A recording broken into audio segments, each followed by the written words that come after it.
To day 4 of our Kama Sutra journey together. There is so much to cover, so much to talk about. We will be talking about different anxiety related challenges every single day for next 21 days. You can hop onto this journey at any given point in time. It doesn't matter if it feels like a thought that you've already heard. The method that we employ in this conversation, in this live, is about understanding your own self with the help of journaling, handwritten journaling, and on top of that we'll also look at certain questions, certain concepts. So it's going to be filled with so many different things, okay? So make sure that you absolutely jump in, give yourself that chance, that possibility to look at things for what they are, and do not be light, do not be pretentious, do not try to say things in manners that you don't believe in, because the conversation here is between you and your page where you'll be journaling. So there is no point to prove to anybody. There is nothing that we will be doing in a particular manner. The whole objective, the whole journey is for you to go as close as possible to your own realization. In the moment, the way we do things. Today we are also live on Facebook and YouTube. So you'll see me looking at the camera here is only to say hi to people who are there. Okay. Now, today's topic for journaling for our conversation is about labels. Now, yesterday we spoke about labels that we put on other people and their minds and their behavior and what we like and what we do not like. Today we're going to get into the labeling mechanism that works within you when you label yourself. And as I talk about it, start thinking about different labels that you've been carrying around, things that you have made really, really important, significant. Now, at any given point in time, every single person plays different roles because you're a professional, you're a mother, you have all these relationship challenges that you're playing. And on top of that, there are social rules, there are social roles that we are in. So all of this is part of the journey that we take together as a person, right? And I talk about it mainly because last 17 years I've been studying personalities, and every time I look at behaviors, specific behaviors, try to understand how people define themselves and how these definitions actually start confining these people. It is heartbreaking to see that. It is literally painful to look at how we take one comment, one opinion, one feedback, and we really make it as an ultimate label on ourselves. If somebody tells you that you are a short-tempered person, if someone tells you that why are you being so anxious all the time, you are this, you are that, these are so many labels that are given to us. It's almost like awarded to us, and we carry those labels around. We take these labels and we go walk around in literally believe them to be true. Now, whether it is personality or it is about the role that we step into, there is a possibility for us to take a breather and not engage as much. So I want you to think about all the roles and all the definitions you have about yourself that you have been playing on your mind, you've been using in a way to define you. Take a moment, write a few that you have already used to define yourself. You can write in the comment section that I will know what exact definition that you carry around. Now, every time these definitions and these rules come, you play by that role. The very moment you say you are a professional of certain kind, you start behaving in that manner. You belong to a particular culture, you start behaving in that manner. If you believe that you are a community that you belong to, like you're a Marwadi, you're a Maharashtrian, you're a South Indian, I'm all of them, and you're Punjabi, you absolutely pick all these titles and make them so significant that these titles become your labels that you're supposed to live by. And I'm not saying what you tell other people, I'm also referring to things that you tell yourself. You constantly go like, what, because I am like this, or I belong to this community, or I have these restrictions, or I play this role, I literally cannot do certain things. Now, every time you get stuck into these labels, they define you, they confine you. And this is where our roles become so stuck and we cannot simply move beyond them. So tell me a few labels that you have label of a parent, a spouse, a provider, yeah, like a huge responsibility, overthinker, short-tempered, yeah, these labels can really piss you off when you're about to get upset with somebody. Rekha is saying caregiver, anxious, doesn't know how to relax, yeah, and every time your temperature or your ideas about yourself start getting all over the place, you start struggling to hold on to the label of no, I am not like that, or oh my god, I'm again like that. Weak, cribber, failure, okay, wife, daughter-in-law, mother, of course. Atmanirbhar, of course, all of us are Atmanirbhar at this point in time. Overthinker again. Simple human nature, not giving out, shy, okay, impatient. Skinny, very interesting. Bossy, of course, Deepika, we get these like women who are strong get bossy a lot. Short, can't look professional because of your height, okay, that's so amazing. Gullible, fighter, perfectionist. Now just look at all these labels that we carry around and what do they do to us.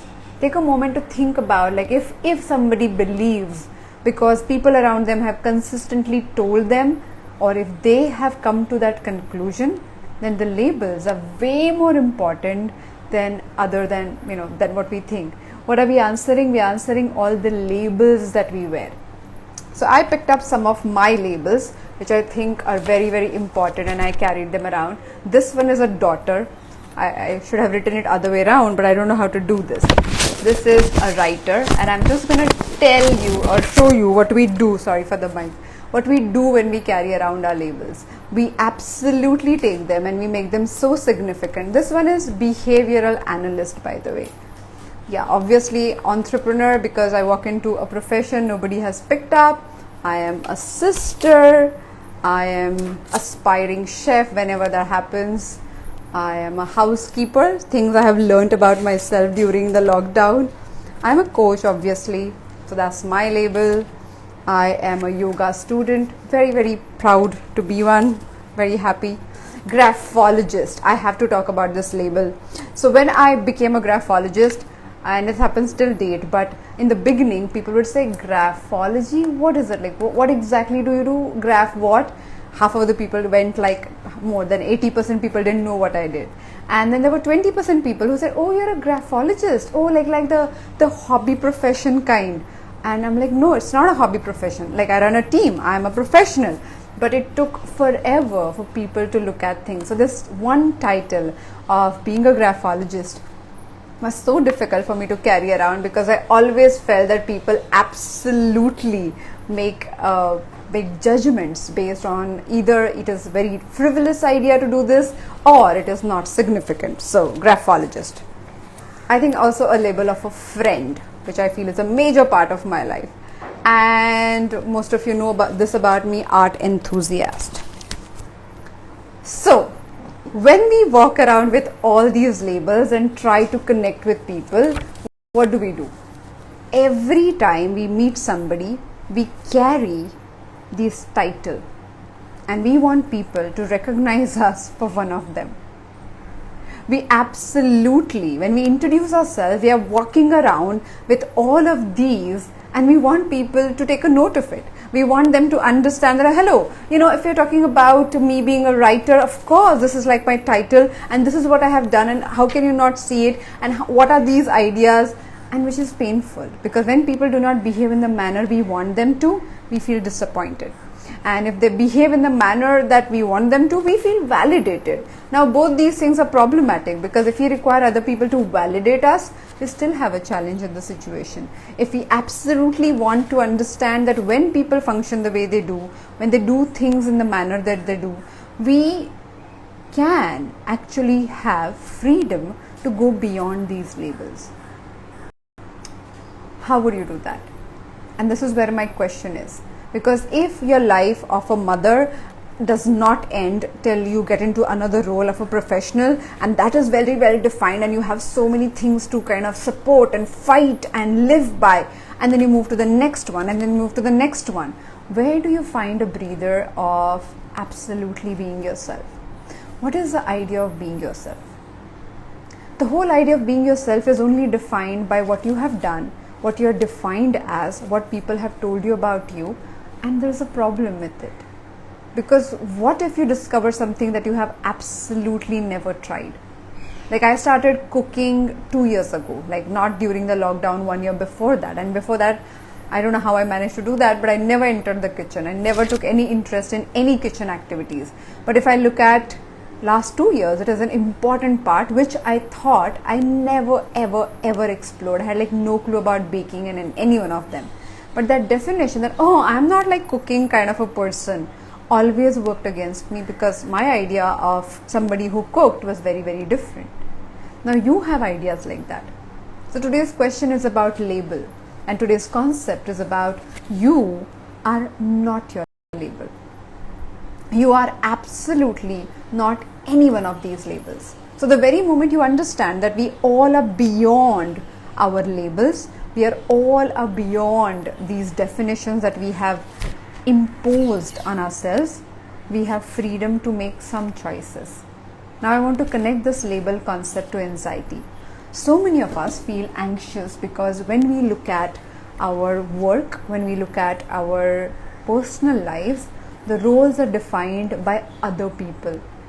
The roles are also given us as a mandate.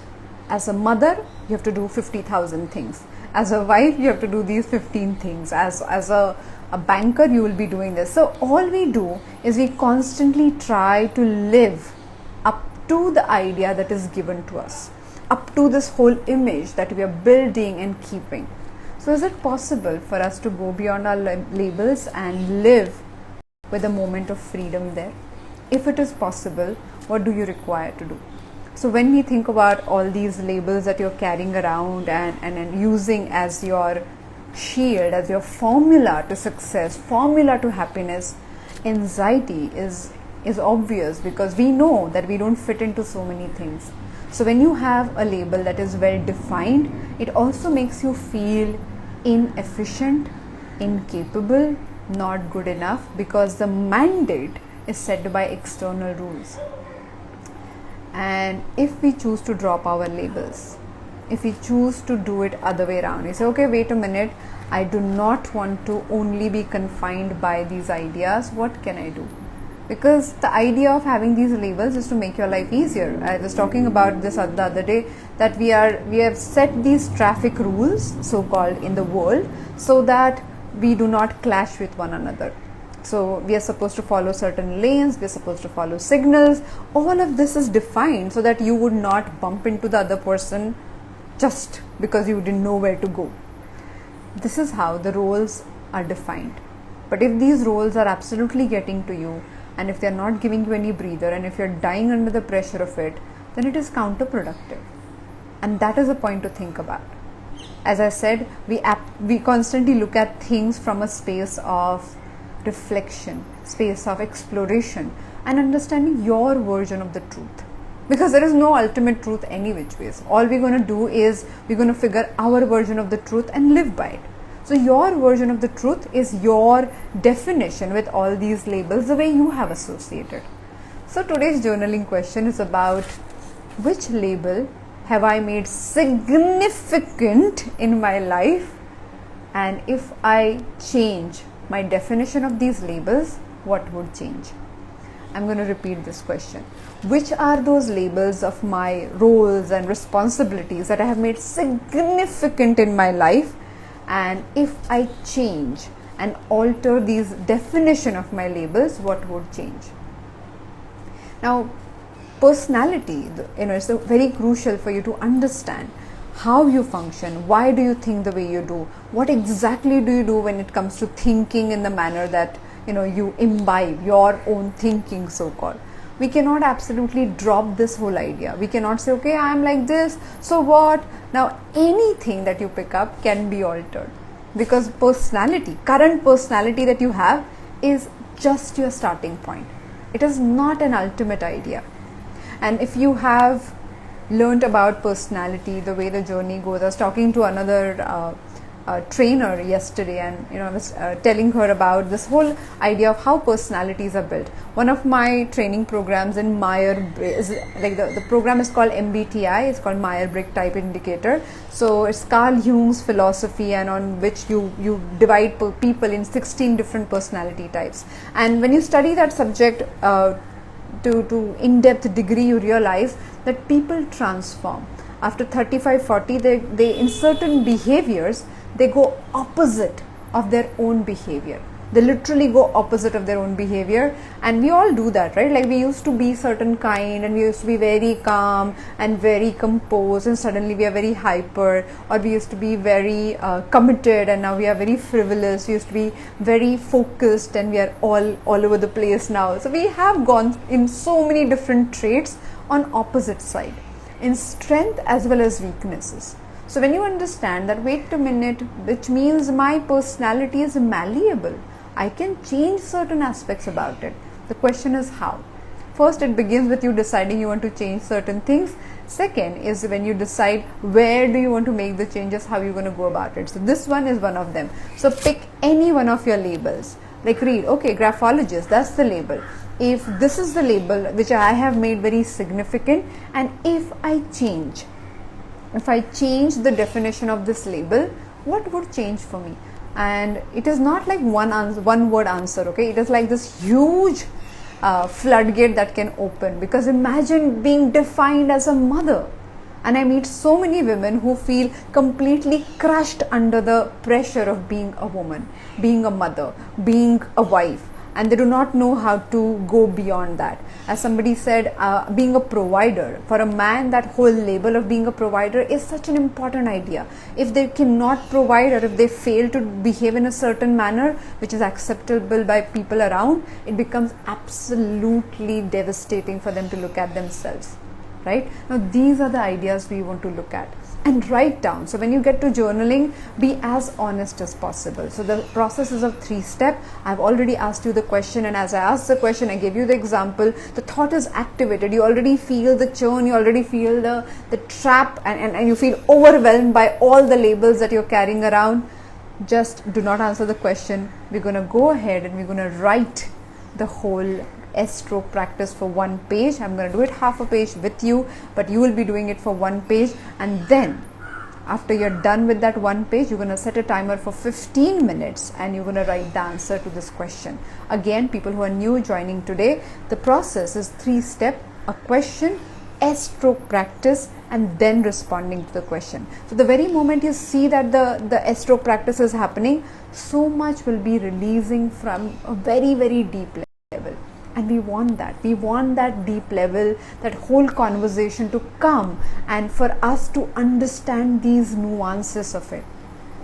Because the point where we feel trapped, the point where we feel stuck, is completely based on our challenges, our inabilities, and our confusion about the roles that we have picked up. So literally write whatever you want, and if you say housekeeper, that's my role, and I'm gonna to live up to that role. We know if you are like really, really picky or anal about how particular and how clean your house is, you know how it drives you crazy, and how you can make that definition of being a housekeeper or like somebody who has a beautiful home so significant that you are running your tail, you keep chasing your tail all the time.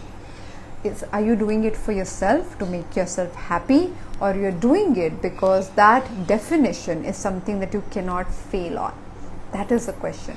Okay, so when I say if I change the definition of it, which means my relationship with that role, and that relationship is so crucial, is so important, but the very moment that relationship changes, your way of looking at it becomes completely different. So for all of you, we're going to walk into doing the S-stroke right now, and as we do the S-stroke practice, as we kind of go with the flow and figure things out, after that After the S stroke, I'm going to take all the questions that you have. So if you are a regular person who you have been like part of this journey, you know what to do. You can leave the conversation after that. If you want to stick around and ask all your questions and be part of other people's Q&A, please feel free to do that. But I'm giving this heads up because I want you to keep like half an hour every day for our assignment, so that in case you have to plan other things from tomorrow onwards, you can do that after 4:30, right? So everybody who is on YouTube and on Facebook, we will show you that video later, but the links will be sent to you once you sign up. So the sign up link for this workshop is aditisurana.com/lockdown21. So just sign up and we will send you all the details, all the videos, and let's get to the stroke practice. Get simple ruled paper and a ballpoint pen. That's all you require for this practice, and an open mind, which is always beneficial. Okay, so bye to all people on Facebook and YouTube, and let's get to the stroke practice.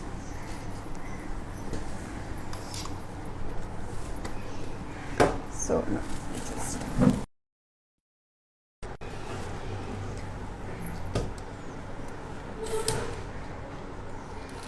we have switched.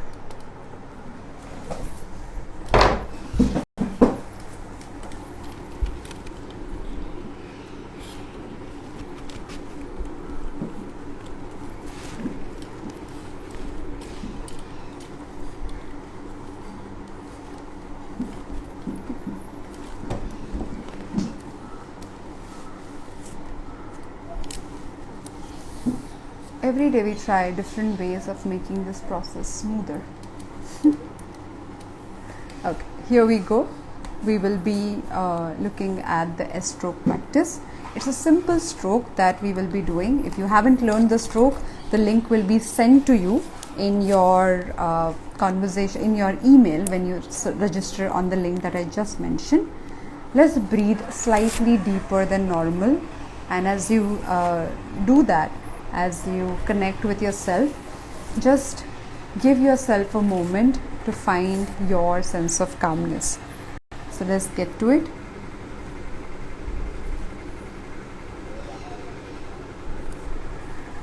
The stroke is a flow, so make sure that you remain in a flow. You do not rush into it. The idea is not to reach the end of the page. The idea is not to finish the whole exercise.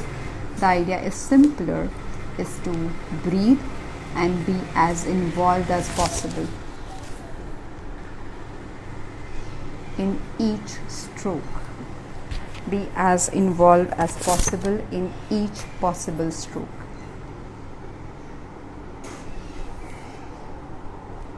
If while practicing your hand stops, just pick up the pen and start the stroke again. Make sure that you're not playing any music while doing this stroke, not distracted, obviously not watching Netflix. This is time for you to connect with your breath and with the help of your physical movement. So anybody who cannot meditate because they think, I don't know how to sit in one place and I don't know how to stop thinking, for all those people, this is a simple exercise.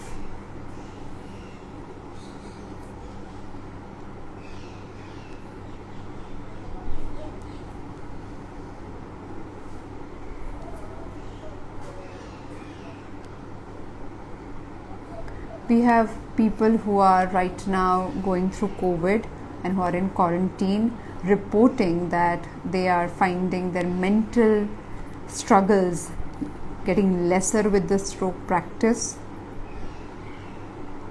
So if you are going through it, if you know somebody who is going through COVID and going crazy because of the anxiety that it brings, take a moment and teach them the stroke. We have the stroke in Hindi for people who are older, for people who do not understand English. We've made it in Hindi.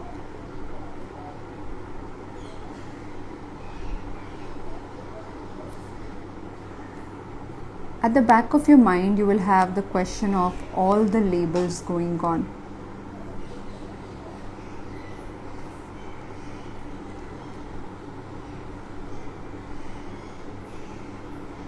do not try to make any conclusions while doing the practice. When you do the practice, just do the practice, nothing else. The thoughts will come. One of the thoughts will be to pay attention to the formation. With that thought, come back and pay attention to the formation. Another thought would be to pay attention to your breathing.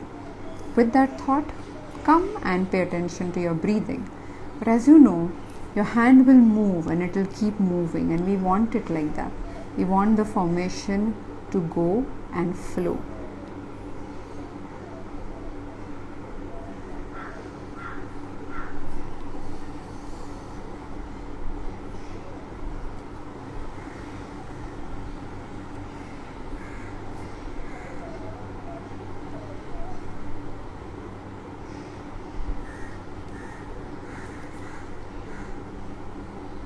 One stroke at a time. It's not about how fast do you do it. It's not about how perfect the formation is. It's more about how involved and how engaged are you while doing this stroke.